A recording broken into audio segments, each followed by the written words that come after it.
For Jets Wire, I am Connor Hughes here at the Atlantic Health Training Facility in Florham Park, New Jersey, where the New York Jets have just put the finishing touches on minicamp practice number 2. And with that, here are your 3 stars from today's workout. At star number 3, we're going to go with tight end Jason Morrow, who is a guy that is very much in the running to be the Jets' day 1 starting tight end come week 1. And, he's a guy that's been quiet flashed throughout the offseason thus far. Today was a very, very good day, probably Jace's best practice so far of the offseason.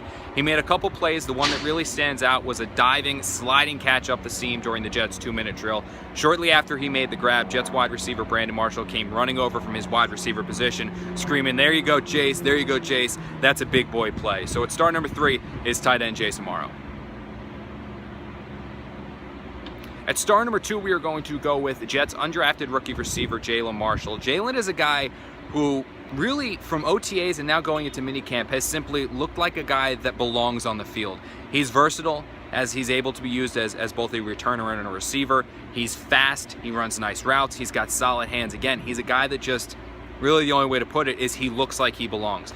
Today in the Jets' second minicamp practice, he actually got some work with the first team with Kenbrell Tompkins and Quincy Anunua both out for different reasons, and he looked good. I mean, he caught a pair of touchdowns. One came from Christian Hackenberg, one came from Bryce Petty. In the 2-minute drill, he actually opened up some things for Eric Decker and Brandon Marshall. So at star number 2, we're going to go with a guy who continues to flash and a guy who could work himself onto the roster as that 5th, 6th receiver, and that's undrafted free agent Jalen Marshall. And at star number 1 is probably going to be the star of camp, OTA's minicamp forever, because I don't think anything is going to top the play that he made.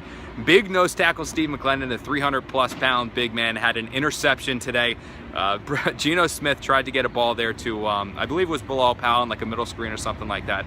Simply didn't Steve McClendon. McClendon reached up with his big mitts, pulled the ball in, started making his way up the field. It was the funniest play of practice whenever you see a big man intercept the ball. Right after McClendon caught it, his teammates, defensive players, offensive players, everybody went absolutely berserk. They mugged him, they hugged him. And for that one play, he is our number 1 star from Jets minicamp practice number 2.